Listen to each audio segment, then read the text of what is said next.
This is a chair yoga class. Now this is an express class, which means I try to keep it to around 30 or 35 minutes. So we're gonna pause for a moment in whatever chair yoga, in whatever chair you're in. So if your chair has any sort of like wheels or anything like that, definitely make sure that you are in a secure position. You might be able to lock the wheels or something, or that at least your feet will touch the ground. Sometimes chairs are tricky that way for me.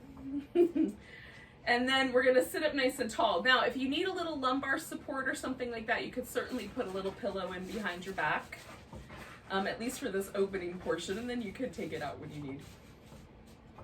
So let your chest kind of broaden open, let the shoulder blades fall down your back.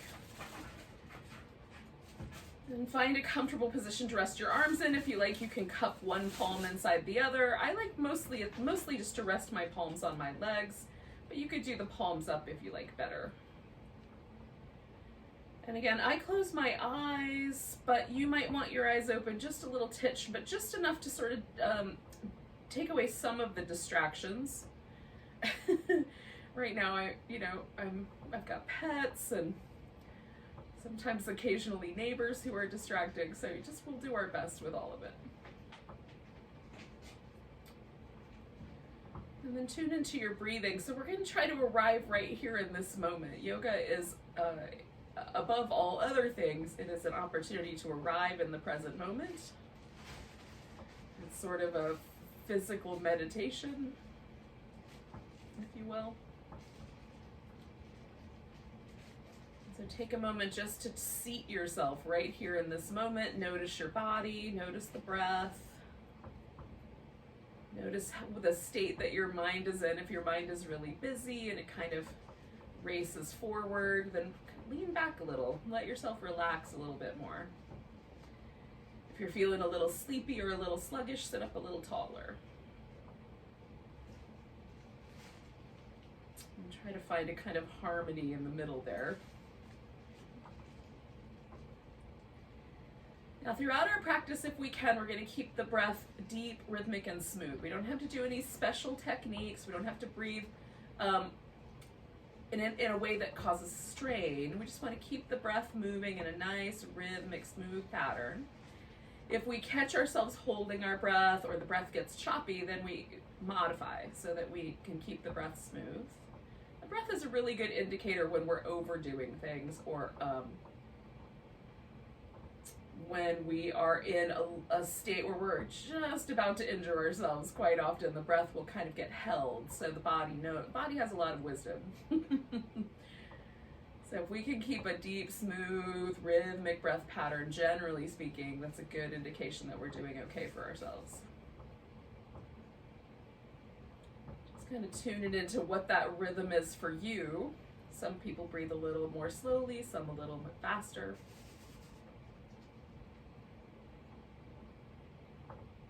What does an easy, rhythmic, deep breath pattern feel like?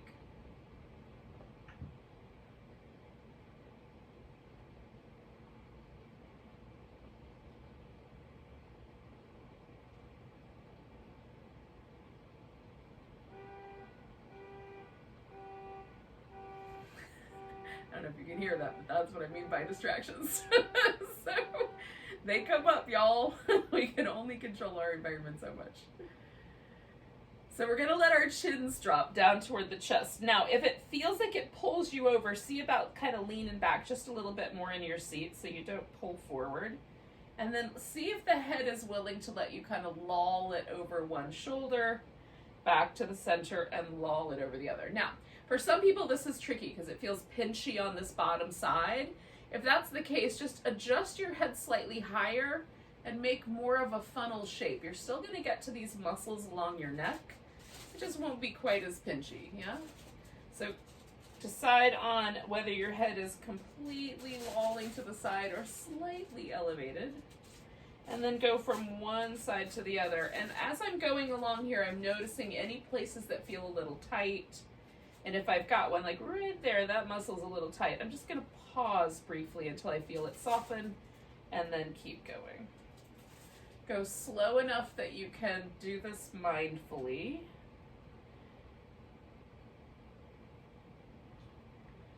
And, you know, with as much rhythm as you need to keep it sort of gently moving without being, too intense.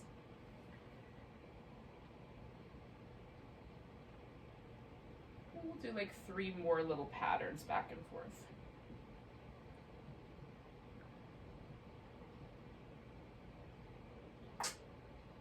Sleep tight.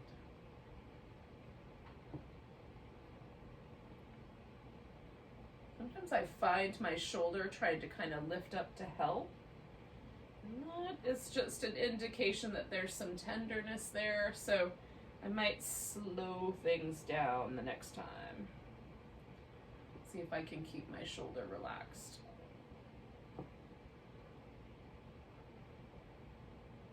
All right, so once you get back to the center, and that's about an even pattern for me. Once back in the center, I'm gonna hang my arms. Now we're gonna lift the shoulders up as high as we can and then kind of let them fall. This doesn't have to be really jerky. It can be a smoother movement, but we're just letting go of that effort of lifting the shoulder. Let's do that 1 more, maybe 2 more times if you're liking it. And then we're gonna roll the shoulders around and back.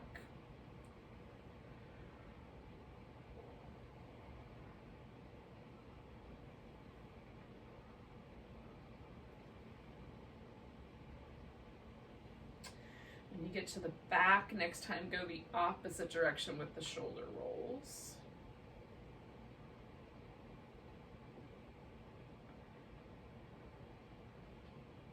Notice if one shoulder feels a little tighter than the other, or if there's a specific part of the range of motion that feels a little more snug. Is it forward or back? And then we'll take one arm. Now, it doesn't matter how big a circle you make, but make a circle that's big enough that it sort of challenges you without causing any pain. One more that way, and then switch the direction of that circle.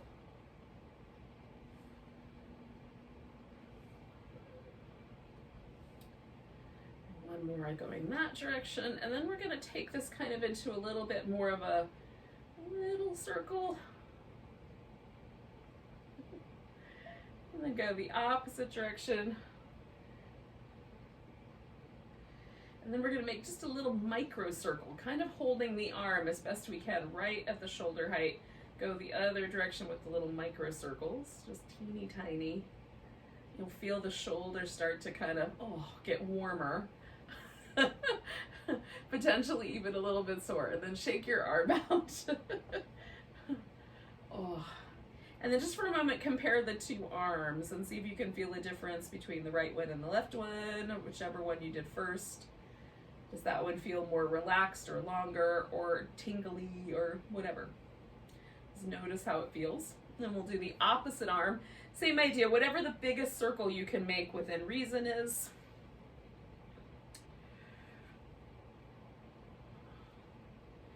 Go the opposite direction.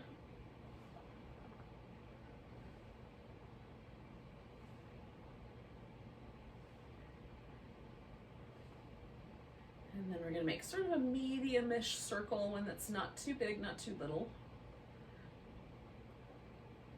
And go the opposite direction. And then we're going to do that little teeny tiny micro circle just right at the height of the shoulder as best we can. Go in the opposite way. We probably don't hold our arm up like this very often, so it might feel like quite a lot of work. And then shake the arm off. I try to get the shake to sort of feel like it goes all the way up to the shoulder. And then let both arms sort of hang and see if there is a more even sort of sense in the arms. And you might notice any tightness in the upper back. So we're gonna do some little cat-cows. So for me, that means I need to slide a little bit forward on my chair. So I've got room to flex the spine back. And then this is more like a cobra almost when you're seated. So we're gonna bring the breastbone forward, pull the collarbones back, kind of shine forward through the breastbone there a little bit. And then coming back towards our little Halloween cat shape. And depending on your relationship to gravity, when you're doing these kneeling, it's a little different than doing them in the chair, but I like them both. So just moving the ribs forward and back, tucking the pelvis in, and then tilting it forward. Notice if there's any little places in your back that feel a little tight or a little sensitive this morning. Well, it's technically afternoon. But you get the drift. Maybe it's morning where you are.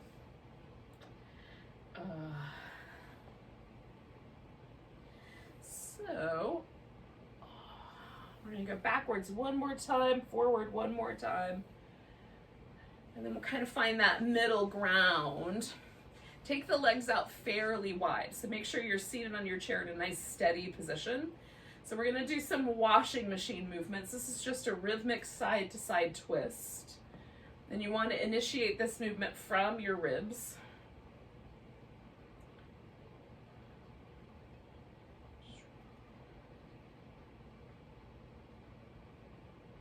And then we're going to pick a side and pause. So sit up a little taller, kind of twisting. I'm turning to my left. You can grab like the edges of your chair or grab the outside of your knee if that's available. You don't have to. I'm mostly just interested in getting a little taller, keeping the pelvis mostly steady, seeing how much the rib cage will turn. Sometimes I get a little bit more room after a bit. Now, because I turn to my left, I'm going to take my right elbow to my right thigh if it will fit. If it doesn't, put your hand on your thigh. And then we're going to stretch this left side out over to the right. And I'm going to try not to pick my left hip up, but sometimes it wants to help out. And rotate the ribs a little bit up and a little bit down. See if there's a spot you like better. Sometimes just that movement feels really lovely. One more breath going that way. And then we're going to come all the way up. Oh, all right. Now don't go anywhere for a second. Come back to the middle, and I just move my rib cage around a little, back and forth, side to side. That may or may not be a natural movement for you. I remember the first time someone told me to move my ribs. I was in a dance class in college, and I'd never even considered moving my rib cage independently of the rest of my body. So if that's true for you too, just see what happens if you think about it. Just kind of shimmying the ribs around a little bit. What it does do for me is it helps relieve some tension in that middle portion of my back, which can get a little sticky. All right, so now I feel mostly like there's no twist left. So, you know, when I twist, often there'll be sort of a little bit of a time period before the discs in the spine sort of rehydrate. So I'm going to sit up tall, turn the opposite direction. So now I'm turning to my right. So if you turn to your right last time, clearly you'll go left. And then just pausing for a moment, sitting back into my hips, making sure I'm nice and steady. And again, sometimes after a bit, there's a little bit more room for the twist. And then I'm going to take this left elbow to my left thigh, stretch my right arm over to the left, and if the shoulder's a little tricky, maybe take the arm out of it and just stretch your torso. A little bit up, a little bit down. Is there a spot I like better? Oh, sometimes I like all the spots. I'm taking one more big breath. And then inhale your way up. Unwind the pose. And again, we'll take just a moment to let everything settle. This kind of a really subtle awareness of the body is fun, I think. Feeling how the spine gently rehydrates the discs, so everything returns to neutral. It's very cool. So now I've got my legs out wide still, but I've slid back in my chair just a little bit, so I have plenty of balance here as I fold forward. Now you might just fold a little bit, and hands on your thighs, maybe the elbows to the thighs. Maybe your body says, yeah, let's fold all the way in and put the hands on the floor. Now if your back has to hunch to get your hands to the floor, don't put your hands on the floor. Just fold your pelvis forward as far as it's willing to go, and then we're going to just gently sort of stretch the inner thighs slightly away.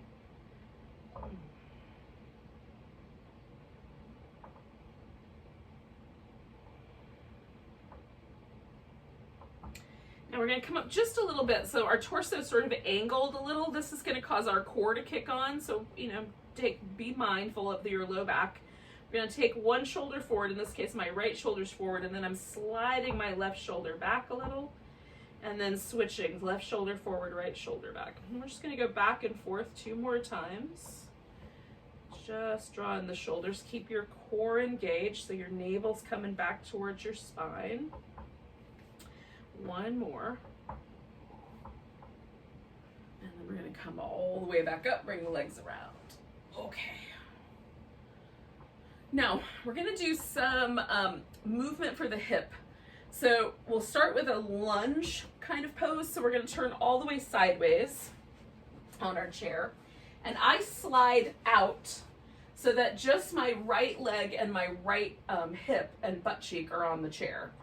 And then the left side is hanging off the top of the chair. And that just gives me a little more freedom of movement here. Now, what I may find is that it's best if I just curl my toes under and let my knee hang straight down. That might be the best stretch of this hip flexor for me. It could be that my foot will let me or my hip will let me drift my foot back, maybe even to an almost straight leg.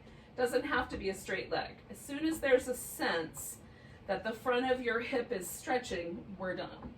So pause there. Now I'm holding the back of my chair with one hand. Then I'm gonna take this arm up and slightly lean towards the back of the chair, right? So I'm going in the opposite direction. So we're pulling this little front of our hip a little bit more into the stretch.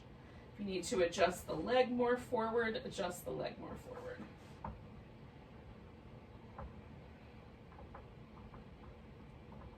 Taking one more breath with that. Bring in the arm down, bring in the leg forward. Now, we're gonna swing the hip out, and I might wind up just a little bit adjusting here because I'm gonna turn this into more of a warrior 2 shape. So rather than face my hip forward, I'm gonna turn it to the side. This is gonna, there's gonna be a point where I feel this hip tell me that's enough, and the thigh will usually roll in. So stop before we get to that. Based on the shape of your chair, like on a folding chair, this is a little easier for me. On the dining room chair, I have to make some adjustments because the corner is a little bit higher. So I'm gonna put my elbow here on my thigh. I'm gonna stretch my body out so that it feels like I'm on one big long plane here in the front. So I've got a little side angle pose.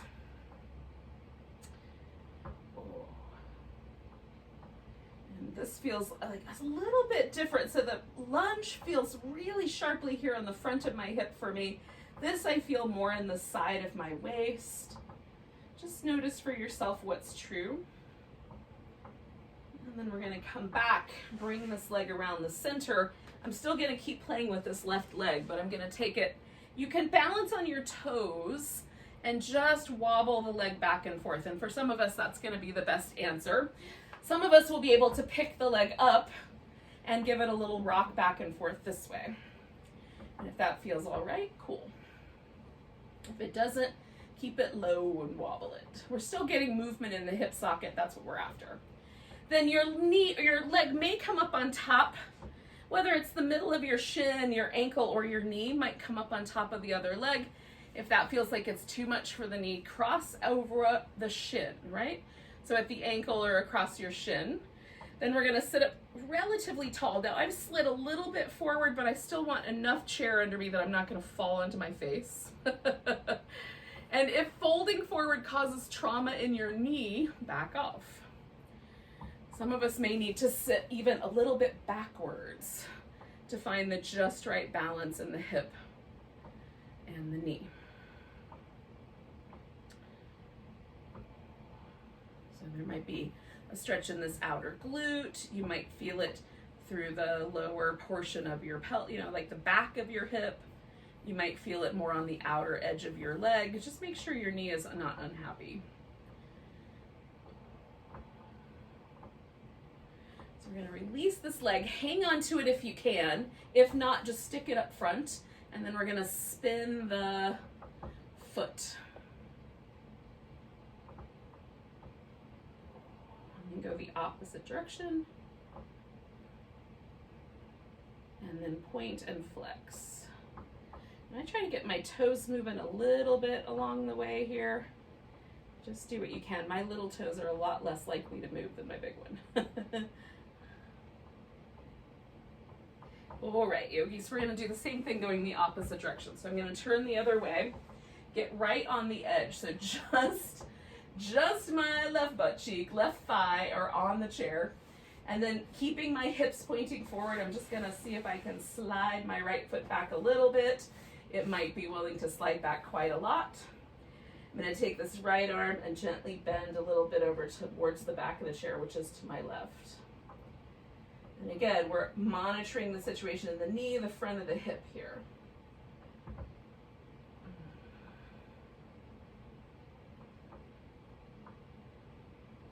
One more breath here. And then we're going to bring this guy back, turn the hips. So now we're facing a little bit more out at a diagonal, and then we'll adjust the leg to fit that space. Sometimes I turn the toes in, sometimes I turn the toes more out.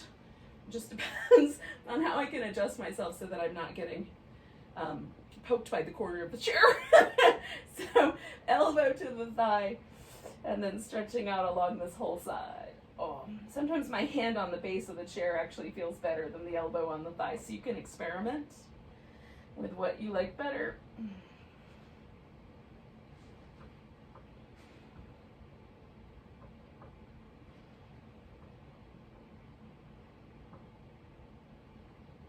And 2 more breaths. I'm going to come back around, bring this leg to the center. Come around, pick it up. Now, you can do the little low rock where you don't pick the foot up. It's up to you. And then you can test out, does it feel okay to put my leg up on top, or should I cross it down lower? And then feel out the body position. Should it be a little bit backwards, straight up, folding forward a notch? And largely it will depend on the adjustments and the angles that you make. And then of course we're listening for any sort of knee strain. So anything that feels, especially on the side of the knee, that's really tricky stuff. So any discomfort there, I would go backward a little, either leaning back or adjusting the leg. And on my right side, it's a little tighter. So for me, sitting up is all that I need. Don't really need to lean forward on this version. But on the left side, it feels nice to lean forward. So you can make, those little modifications for each side. 2 more breaths here.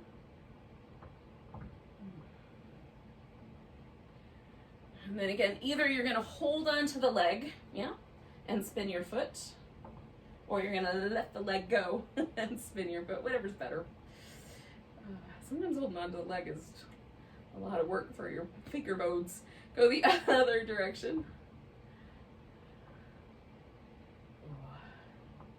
And then we're going to point and flex the foot and try to get some movement in the toes if we haven't already. I like a little ankle joint movement, especially in the wintertime. It just feels really good. Speaking of which, we're going to switch up to the other the other little joints with similar movement pattern to the wrists. So we'll give our wrist a little spin, and then spin them the opposite direction. Lace the fingers together. We're just going to try to make a really loose wave pattern happen. And this is mostly just for fluid movement. Go the opposite direction if you can do that without thinking about it too much. Again, we just want as fluid as we can move the wrists and the finger joints. And then we're going to stop in the name of love. Now, I'm not going to hold on to my thumb. I'm going to hold on to these joints right here, pulling my hand back, but I'm going to take my thumb and stretch it out and back, just with the muscle that lives there in my thumb. So I'm pulling my thumb out to the side and backwards. This is really good for people who have to kind of hold their, maybe they hold the phone or the tablet or a mouse, where your thumb gets kind of rounded forward. This is a good stretch. Then we're going to let go, and I'm going to stretch the top of my arm by pulling my hand back just a little. I have my thumb here for support, And then for me, bending at the elbow helps. And then stretch the fingers away from each other in a big pattern, as big as you can make them. Then curl them in into a fist, as small as it'll go. Stretch them out, big pattern.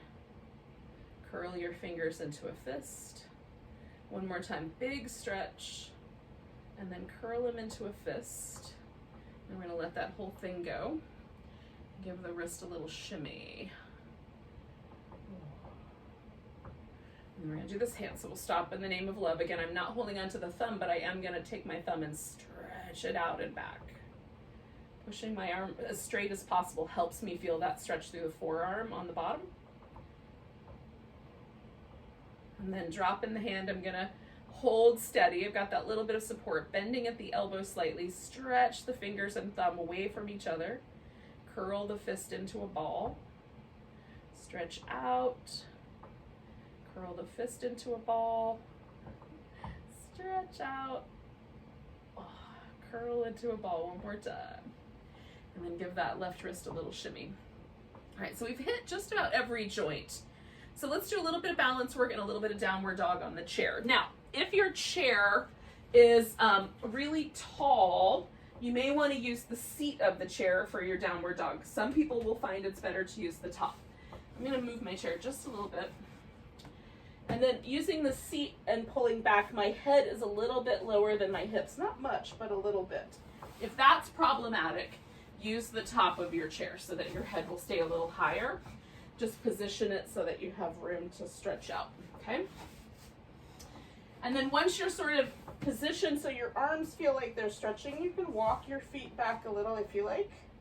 And get a little more length on that. Sometimes I'll move my hips back and forth or lean back a little bit into it. Don't fall over. I'm kind of hugging my ears a little bit with my upper arms here, pulling my shoulder blades into my back. Last one here. Okay, so we're gonna do a little bit of spinal balance. So standing almost like an all fours position. You can grip the edge of the chair with your outside hand if you like. So right now my left hand is on the outside edge of the chair, my right hand is near the center. I'm gonna take my right hand off the chair and my left leg back and try to stretch between those 2 points. Hug in a little bit through the sides of your waist so you get that good core strength. And then one more big breath and we'll lower these down. Now, coming straight up, I'm gonna stand on this right leg, which is close to the chair, and I'm gonna bring my left leg into a tree pose. Now if I can let go, I'm gonna let go. If you fall, put your foot down to catch, and then you can use your chair for reset. But try not to aim for grabbing the chair to catch yourself from falling. We want to teach the body to fall without a chair. It won't always be there for us. Okay, let's do that on the opposite side. So I'm going to move my chair this way a little bit. You might not need to move it because you're not worried about camera angles. So hands to the base, walk it back. A little downward dog.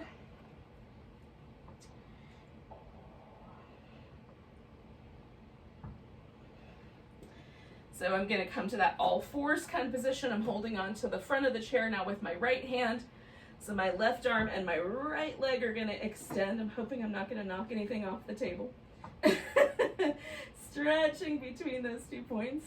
Hug in your navel a little bit. Sides of the waist. One more breath. I'm going to bring that leg back.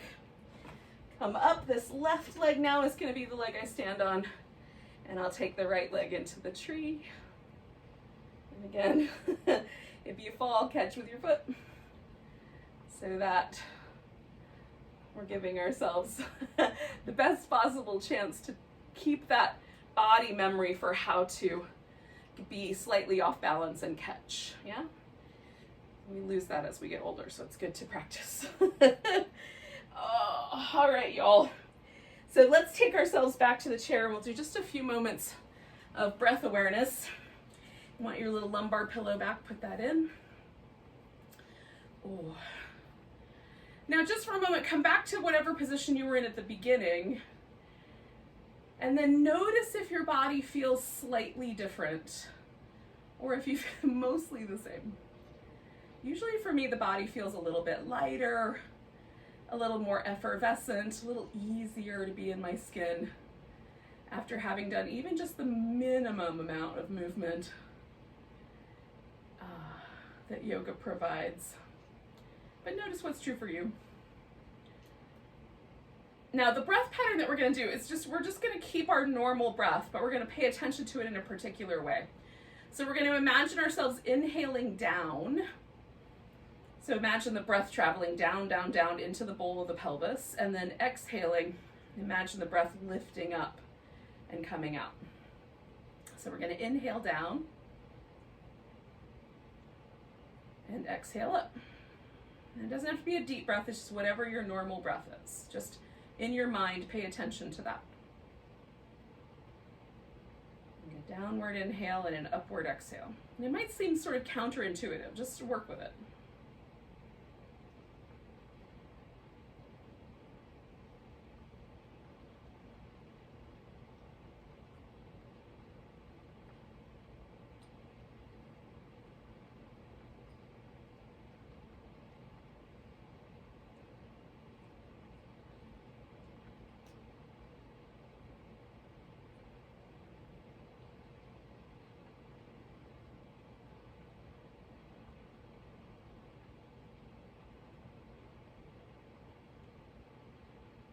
Do 2 more breaths like that.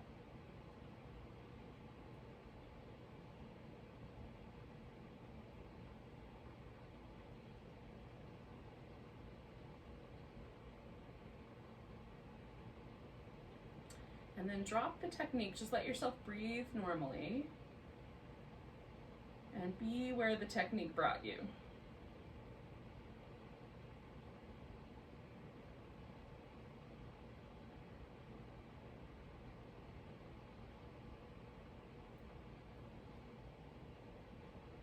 Let yourself just become really spacious and gentle.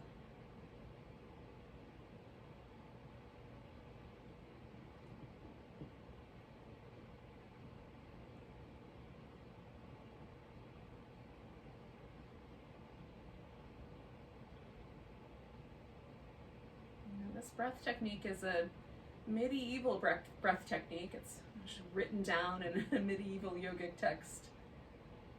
And the thought at the time was that this was a grounding breath, or a breath pattern that would help us sort of settle. If you're feeling sort of unmoored, it would help us feel a little more grounded. See if that's really true for you. It's always good to test these theories out.